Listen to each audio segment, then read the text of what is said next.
2001 es horror cósmico. No. A ver, un momentito. Ya.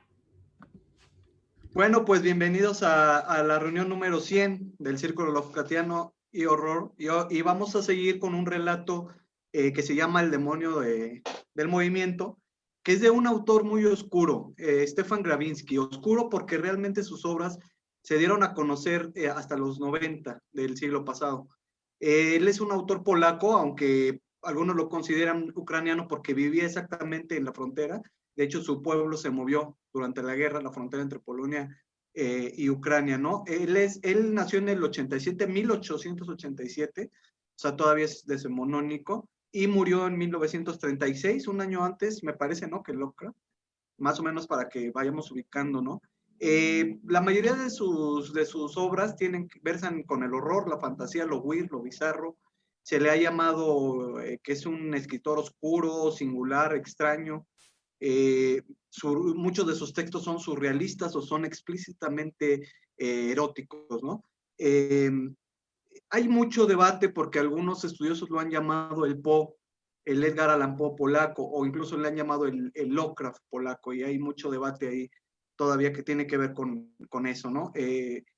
Sus trabajos le llamaron mucho la atención en su momento a los expresionistas alemanes.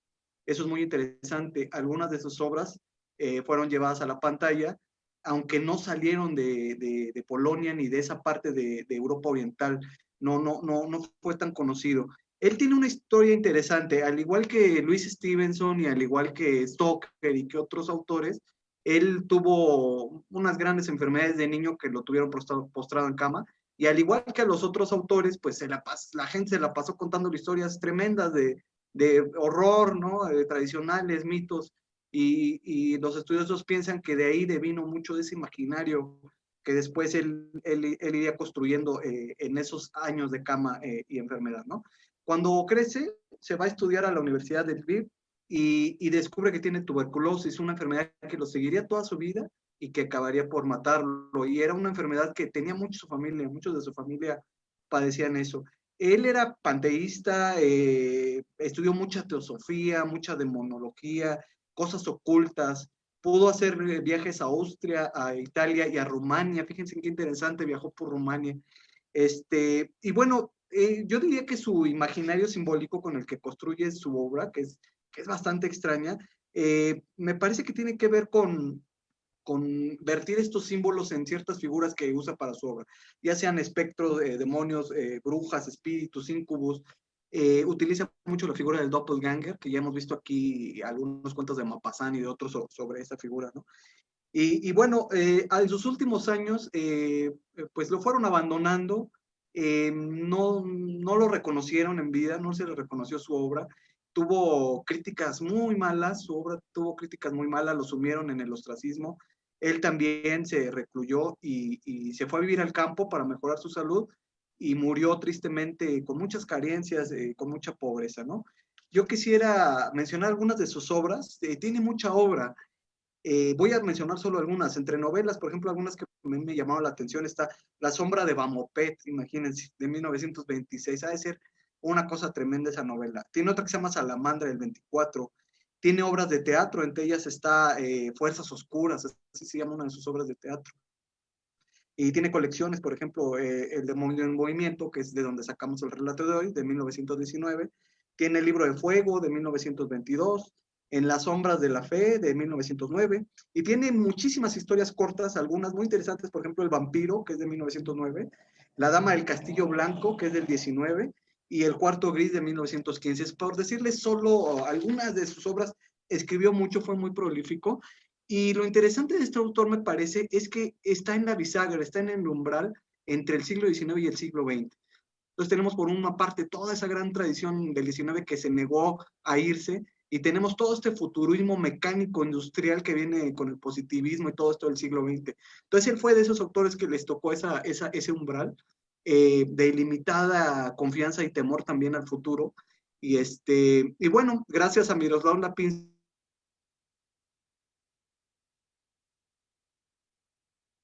al inglés. En los años 90 se empezó a conocer su obra en Inglaterra y en Estados Unidos, después por el resto de Europa, y así nos ha ido llegando a nosotros. A nosotros nos llegó a través de Valdemar. Este autor, Lapinski, dio a conocer primero The Dark Domain, lo tradujo al inglés, y después esta recopilación que se llama The Motion Demon, el demonio del movimiento, ¿no? Y bueno, vemos una gran influencia, ya ahora que lo podemos conocer, vemos una gran influencia de Gravinsky en los cineastas polacos, por ejemplo, en Polanski o en ¿cómo se llamaba el otro? Skolimowski, ¿no? El otro de los famosos cineastas. Vemos una influencia ahí. Nos dicen los estudiosos que él se aferró mucho a la forma que tenía de escribir, aunque fue criticado tremendamente. Muchos grandes críticos en Europa en su época le dijeron que no tenía método, que sus ideas eran falsas, etcétera, etcétera, que por qué no escribía cosas de moda para que pudieran venderse, pudiera ser conocido. Él se negó. Él dijo que él no iba a escribir moda, que él iba a escribir lo que él tenía que escribir y se aferró y pues, como ya lo vimos, murió en la pobreza. Yo nada más quisiera apuntar algunos otros datos muy interesantes. Stanislaw Lem en el 75 publicó una antología de los cuentos de Gravinsky. Y son cuentos muy interesantes porque vemos ahí muchos temas muy interesantes. Vemos algo que pareciera horror cósmico, vemos body horror, cosas de la nueva carne ahí también. Vemos mucho horror mezclado con erotismo, eso también es singular. Y China Melville, en una reseña que hizo en The Guardian, dijo lo siguiente: el universo de Gravinsky es extraño y sus principios no son quizá lo que esperamos, pero son principios, reglas, y es en su exploración donde yace el misterio, ¿no? Entonces, ya para acabar con la sinopsis de este autor, quisiera decirles que, a mi opinión, sus temas principales tienen que ver con la imposibilidad que tenemos los seres humanos de aprender con H la realidad individual y también muy fuerte la realidad sexual, y el poder performador que tiene la psique, ¿no? La naturaleza, y sobre todo dos temas tremendos que maneja: el tiempo y el espacio. Entonces, yo quisiera preguntar si alguien nos echa la mano relatando un poquito Morgan nos va a relatar un poquito el demonio del movimiento. Adelante, Morgan. Sí, bueno, pues estamos con este cuento. Comienza con alguien que está en un vagón dormitorio en un tren. Se llama Tadeo Sigón y está leyendo un libro. Este libro se llama Los renglones torcidos, y ahí en una acotación en el relato nos dicen que este es un libro que escribió Gravinsky, pero nunca se publicó. Entonces el pasajero va ahí somnoliento, nos cuenta cómo ve pasar por la ventana todo esto muy poético, la lluvia, etc. Y llega el checador de boletos y le pide su boleto, y él se queda así como que medio dormido, como si está en un trance, y luego ya le dice, no, pues no lo tengo, y el checador le dice, no, pues es que le voy a tener que poner una multa. Y este Sigón lo ve y lo ignora, le dice, sí, sí, adelante. Y el checador da una sonrisa, como este Sigón nos dice que su cara le es muy familiar, como si ya lo hubiera visto. Entonces ya le dice, bueno, tengo que escribir el boleto, ahorita regreso, va a ir con la multa, y porque el checador medio se molesta porque le dice, ¿y dónde te subiste? El tren es el Continental y va de París a Madrid. Entonces le dice, ¿dónde te subiste para saber cuánto le va a cobrar? Pero él dice, no sé. Entonces, bien molesto, pues el checador le dice, bueno, te lo voy a cobrar desde el principio, ¿no? Sí, sí, adelante. A él no le interesa aparentemente el cargo. Entonces, cuando ya va saliendo el checador, él le dice, cuidado con la corriente, y se lo repite varias veces, cuidado con la corriente porque te puedes caer y romper el cuello, algo así, como amenazante. El checador ya sale del cubículo y piensa de que pues es un borracho o un loco. Después, Sigón nos está contando que él tiene estas fases en su vida, unas fases de huida, que de un día para otro aparece a miles de kilómetros de distancia de su casa, que tiene estos ciclos donde siente que una fuerza oscura lo obliga a introducirse a un tren y viajar lo más lejos posible, y después ya viene, cuando regresa a su casa, llega enojado, llega cansado y vuelve a la normalidad, y nos cuenta cómo hace, o sea, Es de dinero y apuesta en el juego. No me acuerdo si las cartas o algo así. Y no le interesa mucho, o sea, él es como que un jugador así que apuesta mucho y después tiene estas fases de huida. O sea, ese es un ciclo que él tiene. Y en estas fases de huida nos dice que siempre está como en un estupor, como no sabe a dónde va, no sabe cuándo se sube al tren. Aparece un día en un hotel y pregunta cuándo llegó. Y una vez hasta se burlaron de él de que, ay, ¿quieres que te diga tu nombre también? O sea, como que, ¿qué te pasa? O sea, si no sabes dónde estás, pues no sabes quién eres. Y él no sabía por qué le pasaba esto. La gente rumoraba que como tenía antepasados gitanos, entonces en su sangre estaba pues esa cualidad de ser nómada, de moverse de un lado a otro. Y aparte, cuando ya regresaba a sus viajes, era muy huraño, se escondía, no quería ver a nadie. Y, y tenía como que un cierto repulsión a los trabajadores de los ferrocarriles. Les decía a los lacayos de la ley de libertad de movimiento. Y, y habla como el tren está limitado pues a la tierra, que no pueden ir más allá, ¿no? Después en eso que nos está contando, está como que dormido y se despierta. Se despierta y ve con desagrado que hay alguien ahí en su cubículo. Él siempre pide un cubículo solo porque no quiere ser molestado. Pero había ahí alguien que le recordaba al checador de boletos, pero que tenía un uniforme más arriba, como que era un jefe, un inspector. Entonces se le hace raro. Y la persona que está ahí lo saluda burlonamente y él le dice, bien desagradable, que no le interesa platicar y que quiere estar solo y que mejor se vaya, ¿no? Y el otro dice, no importa, practicando la hablada, o sea, te va a salir bien, ¿no? Y empieza ahí a contarle cosas. El otro está como que muy violento, queriendo que se vaya, y el otro le sigue contestando, no te preocupes, ahorita empiezas a platicar bien. Y está así como muy burlón. Y luego de repente cambia de uniforme. O sea, cuando Sigón piensa, oye, este tiene la cara del checador, vuelve a tener el uniforme del checador. Y luego están discutiendo sobre el movimiento, como el tren, no, o sea, Sigón está enojado porque el tren está limitado a la Tierra y dice, no importa si el tren en unos años avanza a 200 kilómetros por hora, no importa si llega a 300 kilómetros por hora, porque nunca va a salir de la esfera.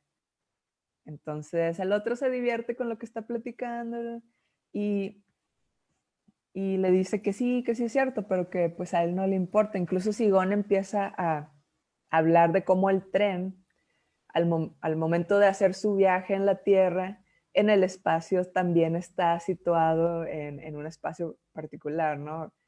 Según las constelaciones y todo esto. Y el otro se burla así como que, sí, no, pero tus lucubraciones así utópicas están muy extrañas, pero qué bueno que ahí mezclas astronomía y todo esto, burlándose. Y Sigón está cada vez más molesto. En un momento el checador vuelve a cambiar al uniforme de jefe, de inspector, y él le dice así como que, y luego cambias así nada más como que sí, o sea, no se sorprende, o sea, no se asusta, pero no entiende qué está pasando, y luego cuando ya están así más peleando sobre la velocidad del tren y todo este movimiento, este Sigón se enoja y le da un golpe, pero al momento de darle el golpe, el inspector se cambia, o sea, desaparece del lugar donde está y aparece en otro lado más chiquito, como si fuera un enano.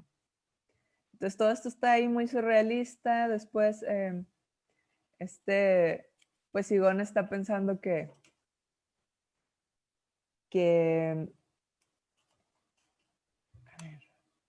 sí, están hablando más bien, el inspector le dice, ok, está bien todo eso del movimiento, pero pero a mí no me interesa, o sea, no importa si el tren está aquí en esta constelación, o sea, eso no me afecta a mí en mi vida normal, en mi vida cotidiana, no tiene sentido que yo me ponga a pensar esas cosas porque son innecesarias. Y él le dice, ah, sí, debes dormir muy bien. Y el otro, sí, sí, duermo muy tranquilo. Y le dice, ah, pues debe ser que no estás afectado por el demonio del movimiento. Y él le dice, ah, qué bueno que llegas a ese punto porque de hecho es una idea que tuve y que me está dando como que buenos resultados como que en negocios o así. Y empiezan a hablar del logo de los ferrocarriles que usan en todos lados y hablan de que es un genio así fortachón, pero al inicio ya nos habían dicho que Sigón era muy grande y muy fuerte, lo cual nos hace pensar que a lo mejor Sigón es la representación de este logo, está muy extraño. Pero después, cuando Sigón ya está muy enojado, este inspector o sea, se vuelve como que un vapor y se desaparece por la mirilla de la puerta. Al momento que entra el verdadero checador, o no sé si sea el verdadero, pero entra el checador y le llega con el boleto y le dice, aquí está su boleto, ya incluye la multa, pero en eso se ve que, o sea, bueno, quien sea que esté adentro, Sigón, lo agarra hacia adentro y lo empuja y entonces se oyen gritos y se oyen huesos rotos y luego ya hay un silencio total. Pero al mismo tiempo el tren se detiene, como si activaran el freno de alarma y entonces empiezan a ubicar quién había activado el freno porque no saben quién es. Entonces en el vagón donde va Sigón empiezan a checar cubículo por cubículo y al llegar al donde estaba Sigón ven nada más el cadáver del checador y nos cuenta ahí de forma grotesca, está muy padre, que su cabeza fue como que con una fuerza muy intensa, torcida completamente, que los ojos están fuera de sus cuencas y que están reflejando el amanecer. Y ya. Excelente, pues como vimos en la biografía del autor, es un autor al que se le ha denominado bizarro, oscuro, extraño. A mí en lo personal se me hace muy interesante su obra. Es un horror muy distinto luego al que estamos acostumbrados. Me recuerda un poquito a Valery Brusov o a estos escritores del este, ¿no? Que son occidentales, sí, pero son occidentales distintos. Tienen otra forma de ver el horror, ¿no? Tienen otra forma de describirnos el horror. Y me imaginé una escena que yo leí, a ver si Ramón o José o alguno de los expertos sabrán, se acuerda, la leí en algún cuento de ciencia ficción, pero no recuerdo de quién. Esta idea tremenda de que alguien iban en un tren o algo y alguien le preguntaba, oye, es que vamos muy lento. Y el otro le decía, ¿te imaginas cómo está viajando la Tierra alrededor del Sol? Y el Sol a su vez, o sea, el sistema solar viaja por la galaxia a tantos miles de millones de kilómetros por segundo. Y dice, no puedes decir que vamos lentos. Me recordó un poquito esa escena que leí en algún relato, pero no me acuerdo. Quisiera antes de entrar a los comentarios nada más leerles dos citas que me parecieron unas estampas hermosas de Gravinsky sobre el relato, que es donde yo encontré, pienso, reminiscencias, algo extraño que tiene que ver con el horror cósmico. Dice, consideraba que realizaba sus extraordinarios viajes bajo la influencia de fuerzas cósmicas y elementales para las que un viaje en tren era un juego de niños, limitado por las condiciones del terreno y las características de la Tierra. Si no fuera por la triste circunstancia de que estaba encadenado a la Tierra y a sus leyes. Vamos con Mariana y Ramón, adelante. Ok, bueno, yo quería hacer un comentario. Me gustó mucho cómo está escrita, como comentan, es como muy gráfico, o sea, si puedes hacerte como una imagen de todo lo que ocurre. Me gustó mucho que de algo cotidiano sacan estas cuestiones, como dices, bizarras, extrañas, weird. O sea, para mí sí sería como género weird. Y la discusión que tenía el rico este con esta persona del tren, me recordó así como andar discutiendo así con los de ciencia ficción. Bueno, me doy cuenta. Bien rígidos. Pero fuera de eso, me gustó mucho esta parte, cómo aparecía, desaparecía, entraba en estos estados como lo que se llamarían los trastornos disociativos o aquellas personas que desaparecen, presentan como una amnesia y luego cambian totalmente personalidad y aparecen en algún otro país o estado, que pues son historias que sí han ocurrido. Entonces, eso me llamó la atención. Me gustó mucho esa parte en la que cambiaba de tamaño, ¿no? La persona que estaba ahí o que veía a la persona con un uniforme diferente, que sí puede haber cierto tipo bueno, ya se lo pasamos a otro ramo. Por ejemplo, están los delirios liliputienses, que tiene que ver con gente que ve personas en miniatura o chiquitas, ¿no? Como los viajes de Gulliver. Y bueno, hay otros síndromes en los cuales, por ejemplo, el de Fregoli o el de Capgras, que puedes ver en otra persona siempre la misma, ¿no? Entonces, esa parte se me hizo muy, muy interesante, muy oscura, y bueno, al final, como lo mencionó Morgan, me gustó mucho y después dije, bueno, pues es que tenía que ser un gitano, ¿no? Gitano, te tenía que traer acá la maldición familiar o algo así, pero independientemente de eso, muchas gracias por la recomendación. Sí, es un cuento muy interesante que nos recuerda algo que ya Ernesto apuntaba, esta tradición literaria de la otra Europa, centroeuropea, austrohúngara, gitana. Digo, algunos mexicanos han asomado a esa otra tradición, como Sergio Pitol, y este cuento también, aparte de la obra de Pitol, por ejemplo, Nocturno Bujara, me recordó a una novela, a mí no me gusta esta novela de Ignacio Padilla, Anfitrión, pero también transcurre, tiene un tema de trenes, de identidad, de intercambio de personalidades, que raya en lo fantástico. Y bueno, la corriente literaria de este escritor, pues parece inscribirse en esa escuela de escritores y escritoras austrohúngaros o centroeuropeos que veían la realidad de una manera muy, muy peculiar, entre surrealista y fantástica, pero con cierto desprecio a los cánones del realismo, ¿no? Como tampoco quiero decir que fueran realistas mágicos, porque creo que eso los confundiría con el boom latinoamericano, pero sí tienen una manera muy peculiar de ver la realidad y de ver los símbolos de autoridad, que recuerda a otro gran escritor austrohúngaro, a Franz Kafka, ¿no? Entonces, no sé, es algo casi inaprensible esta cualidad que tienen estos escritores y escritoras del difunto Imperio Austrohúngaro, y más de esta zona, pues que ha tenido muchos nombres a lo largo de la historia, ¿no? La Galicia, lo que hoy es la parte occidental de Ucrania, que en algún tiempo fue Polonia, y que fue también parte del Imperio ruso, ¿no? Entonces, yo no conocí a este autor, es un grato descubrimiento y le pongo 9. No le pongo más porque creo que merece otra lectura. A lo mejor hubo cosas que no entendí y que vale la pena volver a leer, y no son, o a lo mejor es una traducción que pierde ciertas sutilezas. Me pareció que había algunos saltos lógicos un poco raros dentro de lo raro del cuento, pero pues por lo pronto 9. Mariana, ¿qué calificación le das? Yo 10, a mí me gustó mucho.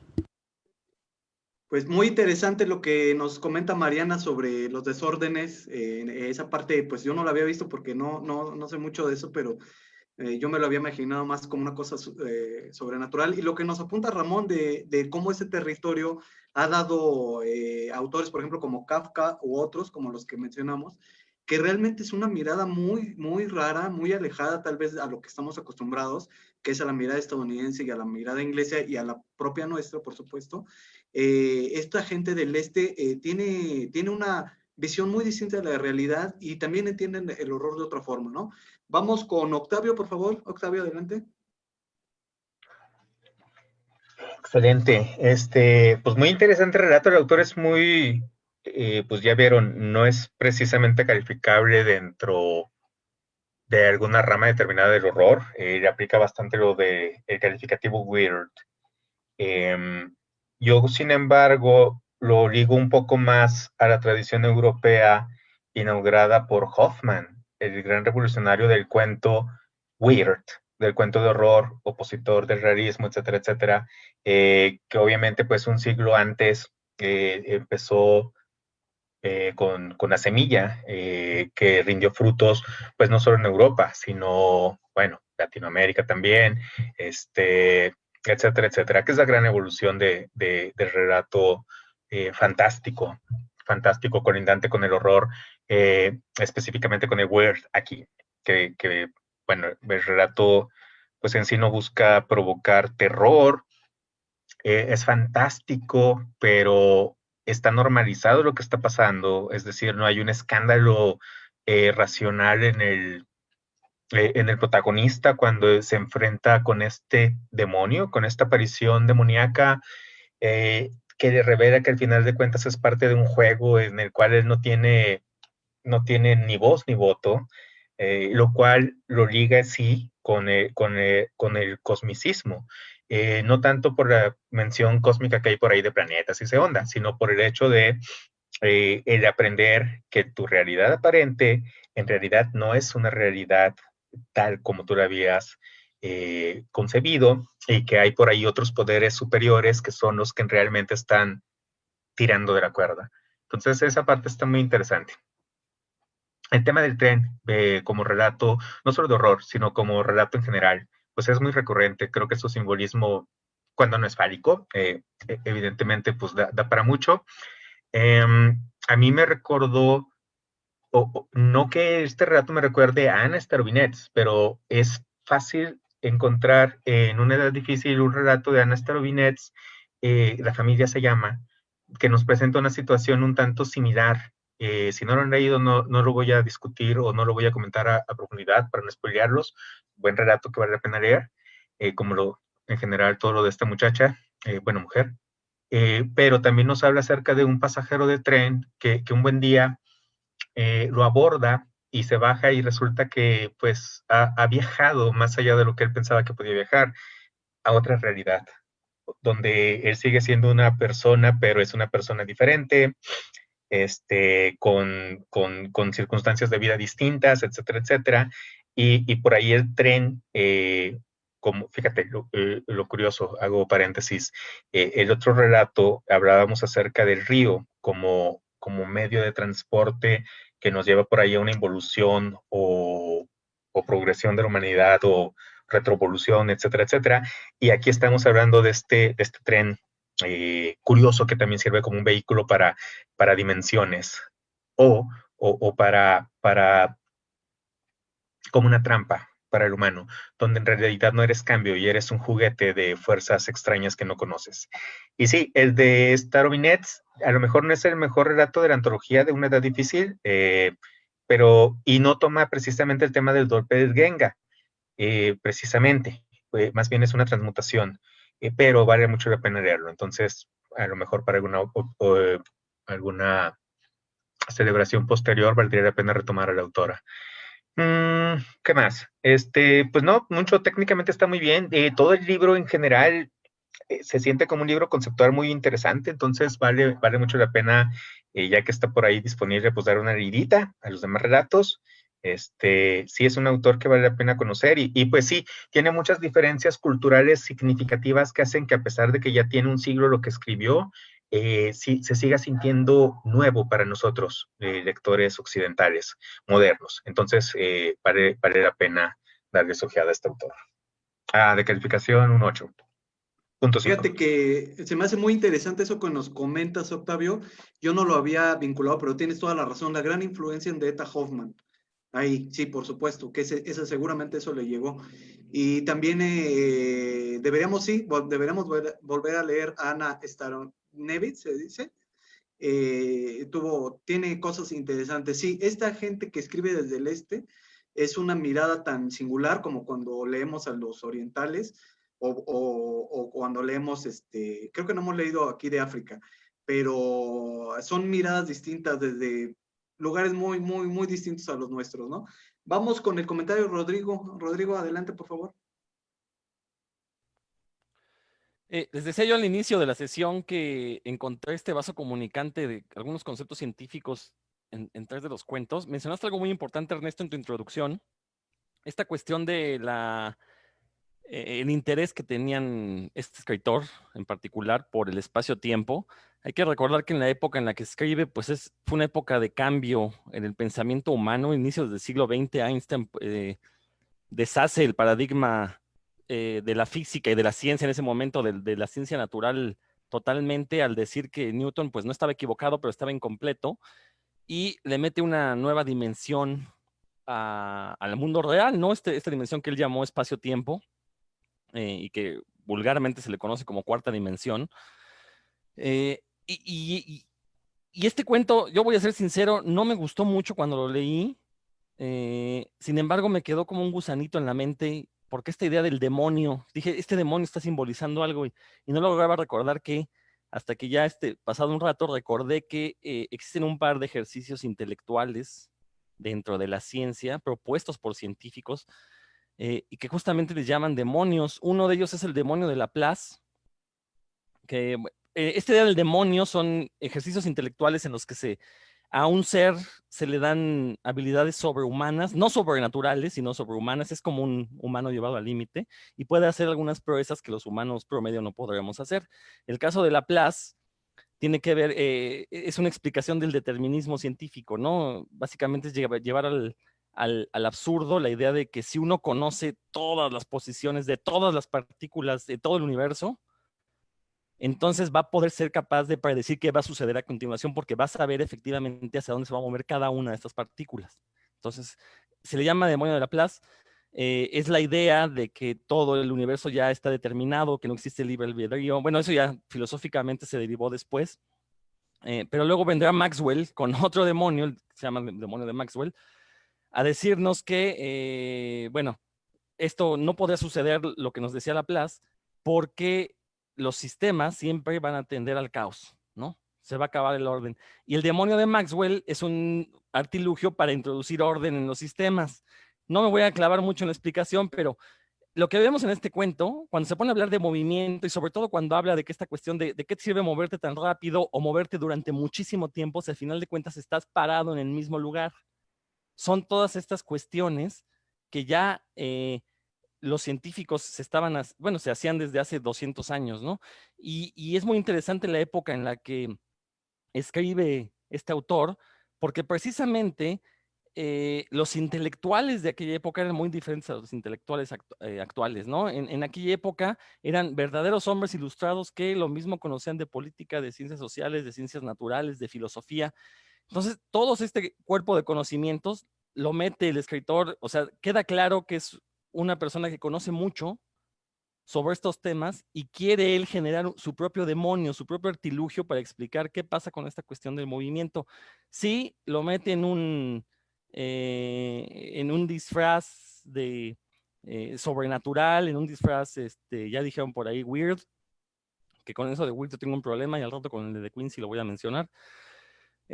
Pero me sorprende realmente cómo compartía esta erudición con Lovecraft, por ejemplo, ¿no? Que también ya hemos mencionado que conocía mucho del conocimiento de su época. Se queda claro que este autor también. Recordar también que en los años en los que vivió esta persona, había un grupo de filósofos que se hacían llamar positivistas lógicos, que pretendían, ellos sí creían genuinamente que podían cambiar la realidad si se mejoraba el lenguaje. Y lo vemos también aquí en este cuento. O sea, se ve que el autor conocía toda la filosofía de su época y la mete en el cuento. Entonces, quizás el cuento no me gustó de primera instancia. Ya después que lo vi de esta forma, dije, ok, está padre, está padre. Sin embargo, igual lo voy a calificar un poquito bajo, no porque sea malo, sino simplemente pues, no es mi estilo de cuento. Yo le voy a poner un 7. Pero, y ahorita lo que comentaba Mariana, también son de esas cosas que me gustan, ¿no? Que cada quien, de acuerdo a su bagaje cultural, le va a encontrar diferentes aspectos a la historia. Lo que mencionaba Mariana de estos delirios y de esta fragmentación de la realidad, pues ella lo conoce, ¿no? Ella ha trabajado con eso y está muy padre. Yo hablo desde lo que conozco, y esta idea de estos geniecillos, estos duendecillos, estos demonios que sirven para hacernos pensar y cómo sería la realidad si hubiera ligeros cambios. Ese es un concepto que esta autora introdujo en este cuento, y por eso es que al final no le pongo el 6 que le iba a poner originalmente y le pongo un 7, porque por lo menos me regaló esa oportunidad, ¿no? De ver cómo los grandes escritores, los buenos escritores son capaces de introducir el pensamiento de su época en historias, y que aparte es una historia corta, se lee muy rápido y fluye muy bien, ¿no? Entonces, ¿cómo puede meter mucho del pensamiento de su época en una historia tan compacta y, como ya dijeron, tan bien escrita? Fíjate que tu comentario estuvo tremendo, Rodrigo. Siempre es interesante ver la mirada desde ámbitos que no todos conocemos. Por ejemplo, en tu caso, es todo esto que nos dijiste de la ciencia. Yo jamás me lo hubiera imaginado y se me hace de lo más interesante. Esto del demonio de Laplace, ¿no? Y sí, en el relato se configura una idea de multidimensionalidad, que es yo creo que lo vincula con el de Lovecraft y con el de John Silence. Esta cuestión del hombre que puede viajar a través de dimensiones, ¿no? Como yo me había imaginado, por ejemplo, como la LEP, un artefacto que nos deje ver todo, en todo momento, por todos lados. O me imaginaba yo, por ejemplo, las obras artísticas de como Picasso, ¿no? De estos que pintaban una figura desde todos los lugares donde se pudiera ver. ¿Se acuerdan? Estos como fragmentos, ¿no? Y estaba yo pensando que sí, parece que nos configura un universo abominable, en donde todo está ya configurado, ¿no? Pensaríamos un poquito como lo que nos relata Foucault con su episteme o con los dispositivos que llevamos en la cabeza, y que todo, la agencia humana realmente es mínima. Tal vez de ahí deviene un poco el horror en Gravinsky. Vamos al comentario de Alejandro. Alejandro, adelante. Sí, hola. ¿Qué tal? Lo estuve escuchando a cada uno y me pareció muy interesante sus aportes.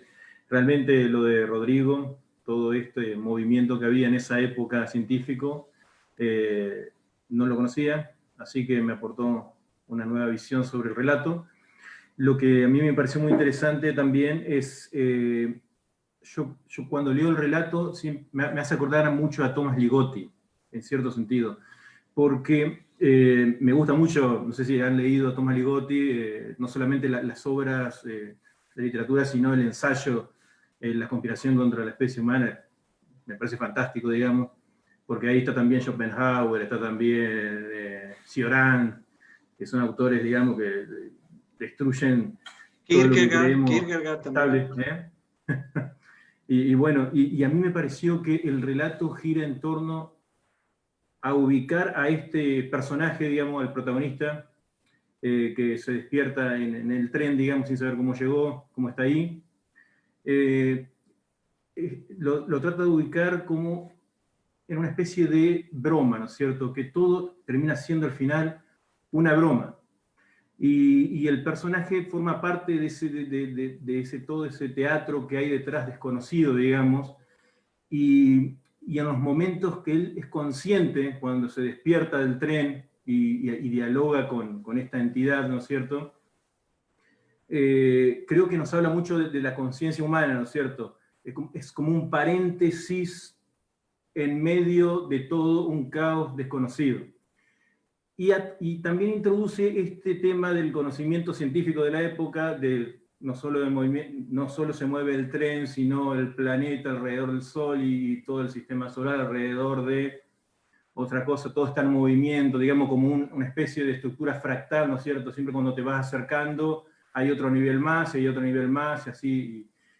Pero, además de todo eso, está la figura del protagonista. ¿Qué papel juega en todo este relato, ¿no es cierto? Y al final, bueno, por lo que le dice la entidad esta, que él le había encargado hacer una publicidad para colocar en diferentes, creo que son sucursales donde están, o estaciones de trenes, ¿no es cierto? Y que para hablar del demonio del movimiento, en donde él juega parte también, porque él es como ese elemento consciente de que escucha, que al final él forma parte de una broma, porque yo lo considero una broma más que nada, ¿no es cierto? Por la forma en que dialoga esta entidad, que al final se ríe, lo gasta, ¿viste? Lo gasta en el sentido, lo jode, no sé cómo, lo que pasa es que gasta es un término que usamos acá en Argentina. Lo jode, lo molesta, digamos, pero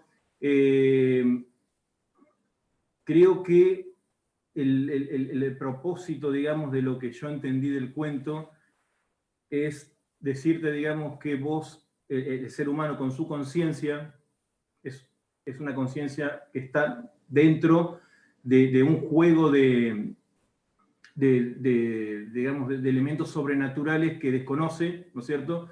Y que tiene por ahí algunos chispazos en donde se despierta y se pregunta esto, pero que en realidad al final todo es una broma, es algo que no tiene sentido, ¿no es cierto? Y él está moviéndose como un títere, como un elemento de una puesta en obra, digamos, por algo que no se sabe qué es, y se hace, digamos, es más terrible todavía porque él es consciente de su lugar como decía Tomás Ligotti, como marioneta de algo, de un juego de fuerzas inexplicables, ¿no es cierto? Él es una marioneta que está en medio de en este caso, un cartel publicitario, una publicidad, ¿no es cierto? Y al pensar todo esto como una broma, todos los otros elementos que juegan en la obra, científicos, todo lo que, digamos, transcurre dentro del pensamiento, de la conciencia humana, lo que es capaz el ser humano de entender, significa poca cosa, porque, digamos, al final, ¿qué es lo que sabe? Porque está atado a una conciencia muy limitada, a una conciencia que depende primero de su sensibilidad, que es limitada, y está dentro de todo de un teatro, digamos, que él lo ve de alguna forma, o sea, percibe con sus sentidos, en primer lugar le llega de tercera mano, porque primero pasa la barrera de sus sentidos, que son limitados, porque, digamos, así, ¿verdad? Biológicamente estamos limitados, y después pasa por la barrera de lo que es la conciencia, que está construida con lenguaje. Entonces también es limitado en ese sentido. O sea, primero pasa la barrera del sentido y después del lenguaje. Y ahí es cuando yo creo que el relato se centra más en qué es la conciencia, ¿no es cierto? Que es un tema que hasta el día de hoy nadie sabe responder, qué es la conciencia. De dónde viene, cómo se produjo, qué papel tiene, si es accidental, si es una mutación de la evolución accidental que no tendría que haber sido porque genera más sufrimiento en la especie, al saberse, digamos, inútil, al saberse lleno de libertad, o como decía Sartre, una pasión inútil, el ser humano una pasión inútil, que sabe, conoce, pero está dentro o forma parte de una broma que es este universo lleno de caos, digamos, y sin sentido y azaroso, que en cualquier momento, digamos, puede extinguirse, ¿no?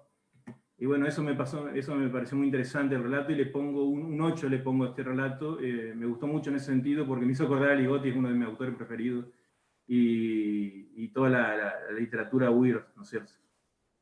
Fíjate, Alejandro, que sí, de hecho, Ligotti y muchos otros tienen, como lo vemos ahora, tienen alguna influencia de Gravinsky.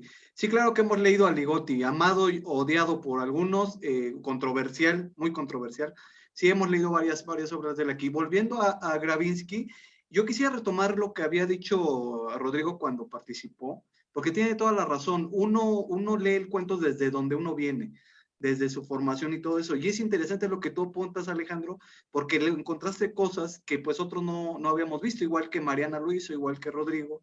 Y nos damos cuenta entonces que estamos tratando con una obra que es polisémica, y eso es muy enriquecedor. Vamos con el comentario de José. Adelante, José. Sí, gracias. Rodrigo me ganó mucho lo que quería decir, pero básicamente voy a agregar que cuando lo leí por primera vez este cuento no me pareció muy, muy bueno. O sea, tenía ahí unas frases que de repente sonaban medio amateurs, o medio a que se estaba intentando demasiado fuerte sonar filosófico. y con unas prosopopeyas ahí medio raras, pero sí me dio la suficiente curiosidad como para seguir leyendo el resto de los cuentos. Y básicamente se relacionan mucho entre sí. En este cuento en particular, nos pone a la velocidad como un desafío a las leyes naturales, como ya mencionaba Rodrigo. Todo esto pues es ínfimo respecto al gran movimiento terrestre, al gran movimiento del cosmos, al gran movimiento en el espacio. Al final de cuentas, pues para el autor el tren es una máquina que el hombre ha creado para subvertir todas las reglas establecidas, y eso lo seguimos viendo en el resto de la historia. La que sigue es la del maquinista Grodd, que sin spoilers es un conductor que repudia ciertos otros medios de transporte para vivir únicamente en el tren y jugar a ser una especie de Prometeo ahí medio extraño. Y una de las cosas que menciona en ese cuento, te decía que el maquinista era como un animal insatisfecho que se deshace con la presa después de alcanzarla, y corre veloz por el siguiente botín. Y una de las frases que menciona es que al maquinista le encantaba derrotar al espacio.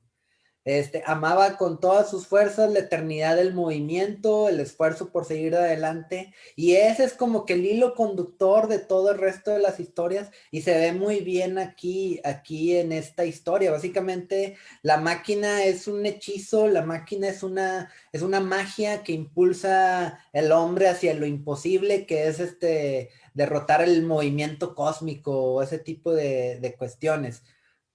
Obviamente estamos agarrándolo mucho y alargando un poquito a lo mejor algo que quizás de entrada no podemos ver muy bien dentro del cuento como tal. Digo, o sea, yo apenas lo interpreté después de leer casi toda la primera parte de la colección, que creo que es lo del demonio del movimiento, así como se escribió originalmente.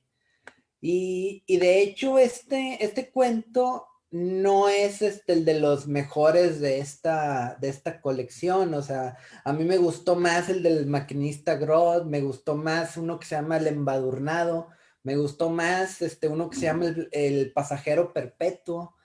Creo que en esos maneja una cuestión así medio absurdista, / existencialista, bastante interesante. Y creo que en este en particular nada más como que nos está dando pie, o nos está poniendo como que en contexto de lo que sigue. Entonces, por lo tanto, como que no se aprovecha no se aprovecha del todo. Digo, a pesar de que nos transmite las ideas, a pesar de que nos está transmitiendo la filosofía, a pesar de que nos está hablando del cosmos y nos tiene este diálogo entre el protagonista y el demonio que está muy interesante. O sea, es como que está demasiado encapsulado eso, y al final no te da como que un cuento. Ay, siempre repito lo mismo, pero no te da como que un cuento completo, o sea, sino que nada más te da los bosquejos de las ideas, que después en los cuentos que sigue ya más o menos desarrolla un poquito mejor. Pero sí, me gustaron más los demás cuentos. Yo digo, bueno, al principio le iba a poner algo peorcillo, pero pues ya me hicieron cambiar de opinión, entonces le voy a poner un 7. Muy bien, José, fíjate, entonces nos recomendaríamos que pudiéramos leer algunos de los otros cuentos que vienen en la antología. Agárrense el libro y acábenlo. Vale Muy la bien, pena.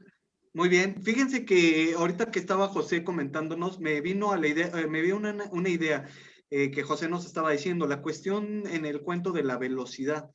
Y fíjense que por el tiempo en que lo escribió, me acordé que más o menos en 1908, si ustedes se acuerdan, es cuando Filippo Marinetti y otros sacaron el Manifiesto Futurista.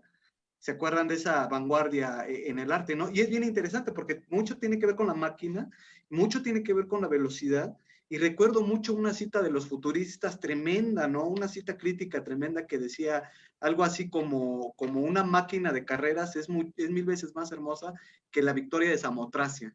Era como la vanguardia del futurismo aplastando a la tradición, ¿no? Entonces, tal vez esas reminiscencias las encontramos también aquí con Gravinsky y nos vamos dando cuenta que aunque estaba aislado y aunque estaba en una parte de Europa que no era tan vistoso, después de lo que nos dice José y después de lo que nos platicó Rodrigo, nos damos cuenta que el cuate estaba bien conectado, por lo menos intelectualmente, sabía lo que se estaba escribiendo, conocía cosas y eso habla muy bien del autor. Vamos con el comentario de Alicia. Adelante, Alicia, por favor. Bueno, pues yo seré franca, no lo terminé de leer. La verdad es que no me apliqué. Tuve una semana un poco pesada, pero con lo poquito que alcancé a leer, creo que puedo aportar algo. Primero que nada, otra vez les agradezco porque hayan incluido un autor como este. Por desgracia no lo conocía y sí me llevé una grata sorpresa. Obviamente no investigué nada del autor, todo lo acabo de aprender, digámoslo así, con la bio que se aventó Ernesto. Entonces, pues sí, la verdad es que me llama mucho la atención leer un poco más de él, porque con lo poco que pude ver de la historia, me da una impresión de que no son los típicos lugares comunes, o bueno, a lo mejor no he leído yo muchos cuentos con esta temática o con esta atmósfera. Mm, Evidentemente hay algo ahí muy weird y filosófico, que obviamente si estás leyendo mucho de Ligotti y demás, pues se te va a venir a la mente. No sé si tal cual Ligotti tenga de inspiración a este autor, pero así como lo mencionaba Alejandro, yo les vi una relación.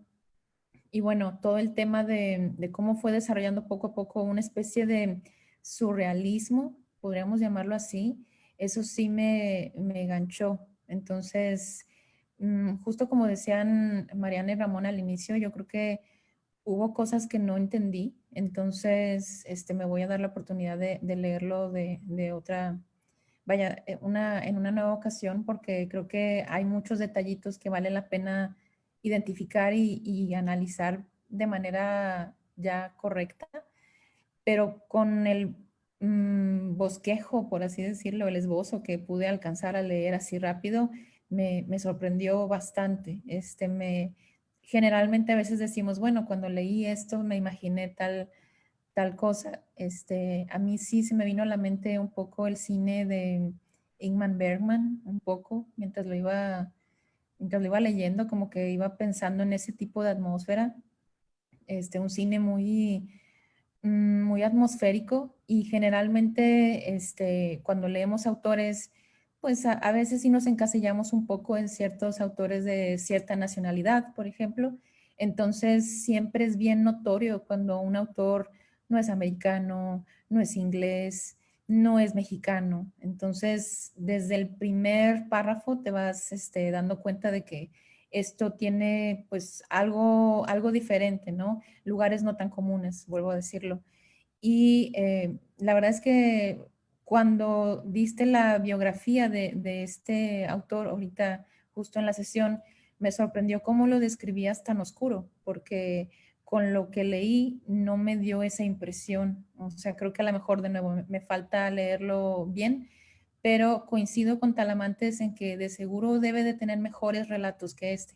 No digo que este sea malo, pero creo que sí debe de tener otras cosas mejores, digo, tomando en cuenta todo lo que nos comentaste y sobre todo tomando esta aseveración de que es el Poe polaco. Eso creo que es un título muy grande. Entonces, pues no sé, digo, yo no vi nada de Poe aquí, pero de seguro debe de haber algo por lo cual lo llaman así, ¿no? Entonces, ese algo quiero encontrarlo y pues nada, me gustó, pero no me atrevo a dar una calificación porque no lo terminé.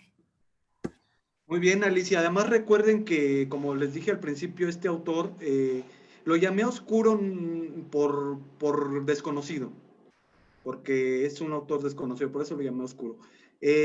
leímos un cuento de él, pero tiene una obra tan vasta que realmente, como nos decía José, necesitaríamos leer poco más de él para irnos dando más una idea. Además, me pareció muy interesante lo que nos estaba comentando José, de que este cuento él lo vio como más bien como el aperitivo de lo que viene. Entonces, tal vez sí necesitaríamos leer bastante más de él para hacernos una idea más precisa y determinar nosotros, entrar en ese debate que hay sobre si en verdad es el pop polaco o el Lovecraft polaco o no lo es.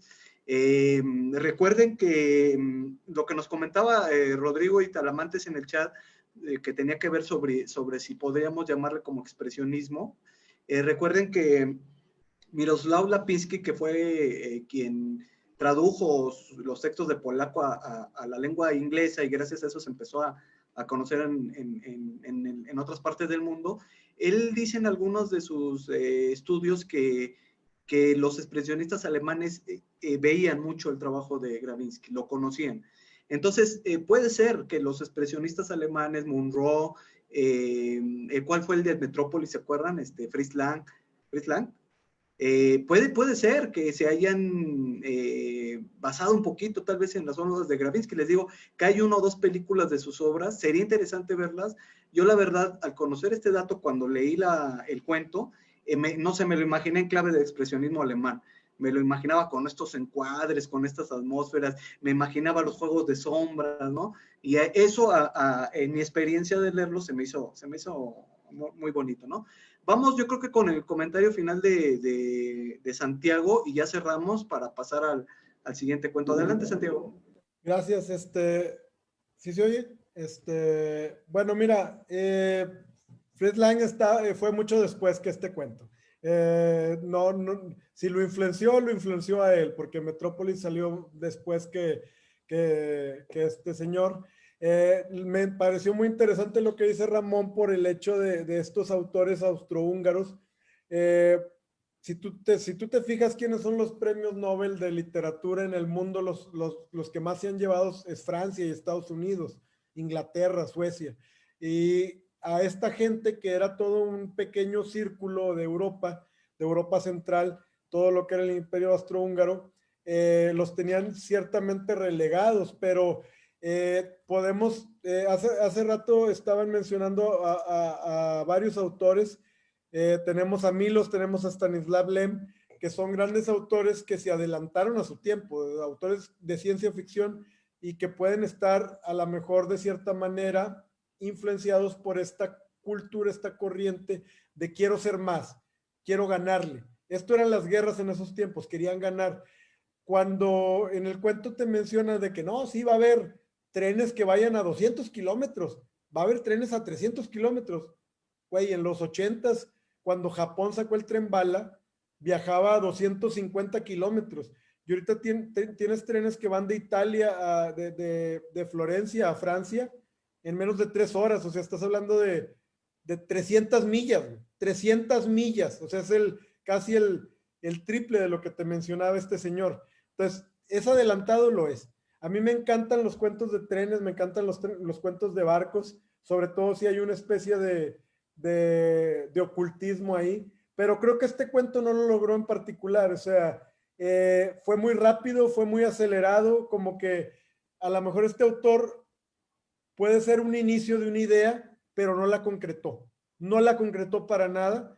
Yo le voy a poner un 4. A mí me aburrió y lo leí 2 veces y no me da nada. O sea, he leído muchos cuentos de trenes mexicanos de la Revolución Mexicana que se lo llevan en los tobillos, de verdad. O sea, esto no le hallé ni pies ni cabeza, no sé qué me quiso decir el autor, y te digo, repetí la lectura porque dije, a lo mejor me lo contó Morgan la primera vez y luego lo leí, y no aporta ni literaria. Me recuerda un poco a Dostoyevsky, por esta novela tan hermosa del idiota, el capítulo del tren donde vas en un pequeño vagón y que el güey va fumando y la señora le dice de que me molesta su cigarro y el güey lo tira, y me molesta su perrito y lo avienta por la ventana. O sea, básicamente me recordó mucho a Dostoyevsky, me recordó mucho a Kafka, como decía Ramón, pero este tipo, a pesar de que probablemente sea un escritor importante, no le llega a tantos y tantos escritores polacos que hubo. En Polonia tienen 3 o 4 premios Nobel de literatura.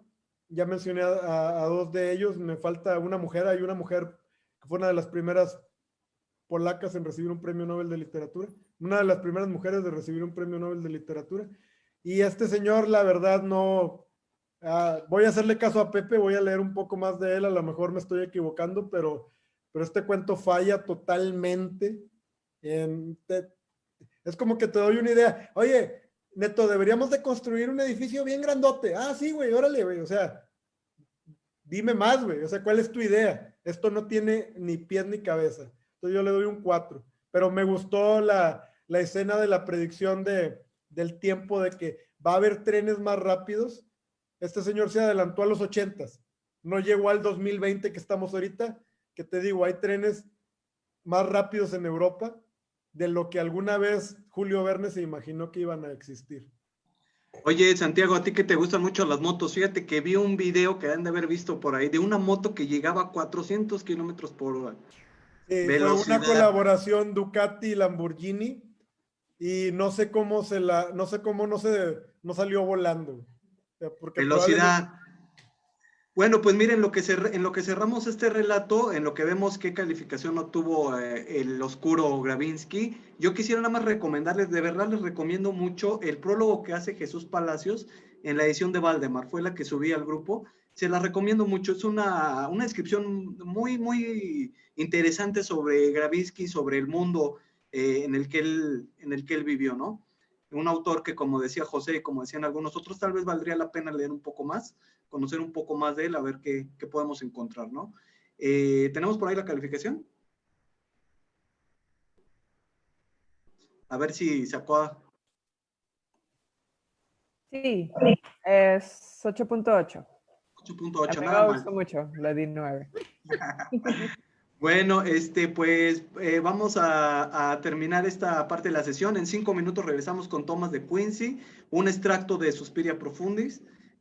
También creo que va a ser una plática controvertida, debatida y rica, muy rica. Nos vemos en un rato.